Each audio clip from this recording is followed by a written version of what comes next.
Hello friends, good morning. Welcome to ask spoken English academy. मी आरती बाके परत एक नवीन video घेऊन तुमच्या समोर आली आहे. आज आपण बघणार आहे डीड. डीड हे काय आहे तर of course this is a helping verb. Helping verb आहे, पण प्रत्येक वेळेस डीड हा वाक्यामध्ये येतोच का ते पहिल्यांदा बघूया. ॲक्च्युली डीड हा काय आहे तर क्रियापदाचं जे दुसरं रूप असतं ना त्याचं जेव्हा आपण फोड करतो इन द सेन्स जेव्हा आपल्याला निगेटिव्ह सेंटेन्स करायचा असतो किंवा क्वेश्चन करायचा असतो तेव्हा आपल्याला हेल्पिंग वर्ब लागणार आहे. कधी? In simple past tense only. फक्त सिंपल पास्ट टेन्स मध्ये त्याचा वापर केला जातो. तो पण कधी? जेव्हा सिंपल पास्ट टेन्स तुम्हाला निगेटिव्ह सेंटेन्स करायचा आहे किंवा क्वेश्चन करायचा आहे तेव्हाच ॲज अ हेल्पिंग वर्ब म्हणून आपल्याला डीडचा वापर करायचा आहे. म्हणजे तुम्ही म्हणाल मग हे simple past tense affirmative sentence मध्ये वापरायचं नाही का तर ऑलमोस्ट वापरायचं नाही. मग काय वापरायचं तर जेव्हा आपण सिंपल प्रेझेंट टेन्सचे वाक्य करत असतो त्या प्रत्येक अफर्मेटिव्ह सेंटेन्स मध्ये आपल्याला यूज करायचा असतो V2. V2 म्हणजे काय तर क्रियापदाचं दुसरं रूप. जसं की गोचं वेंट, कमचं केम, रनचं रॅन, ईटचं एट, प्लेचं प्लेड, जम्पचं जम्प. हे जे क्रियापदाचे दुसरे रूप आहेत ते आपल्याला यूज करायचे असतात सिंपल पास्ट टेन्स मध्ये. केलो, गेलो, आलो, उठलो, सांगितलो, अभ्यास केलो, पहिला मार्क मिळवला, बक्षीस जिंकलो. हे सगळे जे सेंटेन्सेस येतात ते सगळे कशामध्ये येतात? सिंपल पास्ट टेन्स मध्ये. पण असं कधीच होत नाही की आपण प्रत्येक वेळेस अफर्मेटिव्ह मध्येच बोलतो. Many times we make negative sentence, many times we ask the question. मग जर सिंपल पास्ट टेन्सचा प्रश्न करायचा आहे, निगेटिव्ह सेंटेन्स करायचा आहे, एस नो टाइप क्वेश्चन असेल किंवा WH टाइप क्वेश्चन, तेव्हा काय करायचं तर जेव्हा आपल्याला निगेटिव्ह सेंटेन्स करायचा असतो, प्रश्न विचारायचा असतो तेव्हा आपल्याला कंपल्सरी हेल्पिंग वर्ब हे लागतच असतात. विदाउट हेल्पिंग वर्ब आपण निगेटिव्ह सेंटेन्स आणि क्वेश्चन तयार करू शकत नाही. आणि सिंपल पास्ट टेन्स मध्ये आपण डायरेक्टली V2 वापरलेला आहे. मग कसं करणार? सो जेव्हा वाक्यामध्ये V2 असतो म्हणजेच तो काय असतो? डीड प्लस मेन वर्ब असतो. क्रियापदाचं दुसरं रूप म्हणजेच डीड सोबत क्रियापदाचं पहिलं रूप येत असतं. पहिलं रूप आपल्याला जर माहिती असेल तर आपण त्याचं दुसरं रूप करू शकतो. बेसिकली आपल्याला क्रियापदांची जी 3 रूप आहेत ही पाठच करायची आहेत.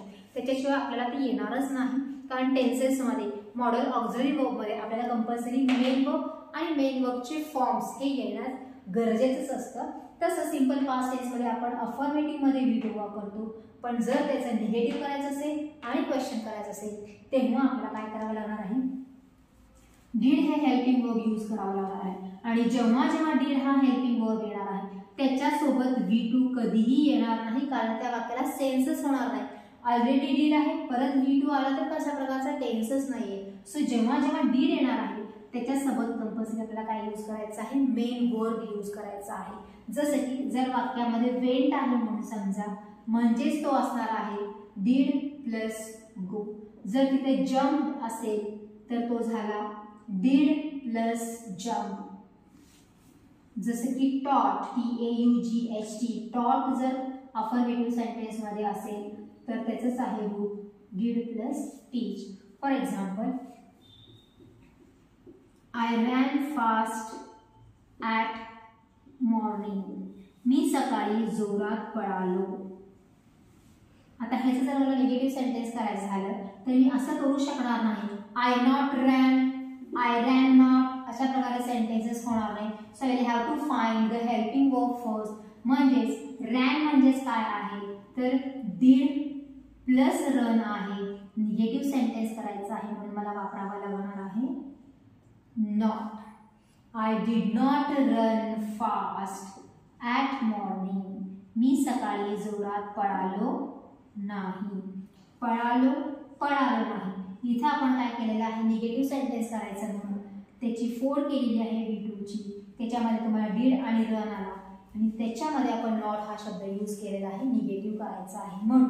म्हणजेच डीड हा ऑलमोस्ट अफर्मेटिव्ह सेंटेन्समध्ये वापरला जातच नाही. जर इन केस कुठं वापरलेला आहे असं तुम्हाला दिसला तर समजून घ्यायचा की त्या वाक्यामध्ये डीड हा एखादी गोष्ट स्ट्रेस करण्यासाठी, एम्फसाइज करण्यासाठी वापरला गेलेला आहे म्हणून वापरायचं आहे. मग नसेल तर प्रश्नच नाही, V2 तुम्हाला तिथं दिसणार आहे. पण जेव्हा तुम्हाला निगेटिव्ह आणि क्वेश्चन करायचा असतो तेव्हा पास्टमध्ये डीड हे यूज करावंच लागणार आहे. डीड हा हेल्पिंग वर्ब एकटाच आहे. म्हणजे तुमचा जर सब्जेक्ट सिंग्युलर असेल किंवा प्लुरल असेल, लिव्हिंग थिंग असेल, नॉन लिव्हिंग थिंग असेल, कसलाही तुमचा सब्जेक्ट असला तरी त्याच्यासमोर आपण डीड जसाच्या तसाच यूज करायचा आहे. इथं सिंग्युलरसाठी वेगळा, प्लुरलसाठी वेगळा असं काहीही वापरण्याचा प्रश्नच येत नाही, बिकॉज दॅट इज लोनली, एकटाच आहे, त्यामुळे आपल्याला तेच यूज करायचं आहे. डीड म्हणजे क्रिया झाली या अर्थाने वापरलं जातं. सिंपल पास्ट मध्येच फक्त वापरलं जातं. झाली म्हणजेच केलो, गेलो, आलो, उठलो, सांगितलं या अर्थाने वापरलं जाणार आहे. अफर्मेटिव्ह सेंटेन्स मध्ये ऑलमोस्ट आपण डायरेक्टली डीड वापरत नाही इन जनरल सेंटेन्सेस मध्ये, पण ते जर सेंटेन्सला तुम्हाला स्ट्रेस करायचं असेल, त्या ऍक्शनला एम्फसाइज करायचं असेल तरच आपण डीड हा सेंटेन्स मध्ये यूज करणार आहे. Otherwise only to make a negative sentence, only to make the WH type question, only to make S no type question, we need helping verb in simple past and for that we use did helping verb. एकदम easy concept आहे. फक्त आपण काय करतो, घाबरून जातो, बापरे V2 म्हणजे काय, आता V2 वापरायचं नाही, डीड वापरायचंय, मग V1 काय असेल. जर तुमचे क्रियापद पाठ असतील, तुम्ही पाठ करत असाल, वाचत असाल सारखं तर तुम्हाला घाबरण्याचं काहीही कारण नाही.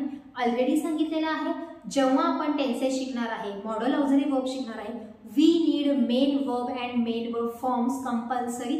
सो आत्तापासूनच रिडिंगला सुरुवात करा, आत्तापासूनच बाय हार्टिंगला सुरू करा. एकदा रिदममध्ये तुम्ही वाचायला लागलात की तुम्हाला लगेच लक्षात यायला लागतं की या क्रियापदाचं दुसरं रूप हे आहे, तिसरं रूप हे आहे, पहिलं रूप हे असेल तर दुसरं हे असेल, तिसरं हे असेल. So will have to read loudly again and again and again, मगच ते तुमच्या लक्षात राहणार आहेत किंवा ते पाठ होणार आहेत. क्रियापदांशिवाय सर्टन अमाऊंटमध्ये जे सेंटेन्सेस आहेत तेवढेच करू शकतो. त्याच्या पुढच्यासाठी तुम्हाला हे वापरावेच लागणार आहे, मेन वर्ब लागणारच आहे.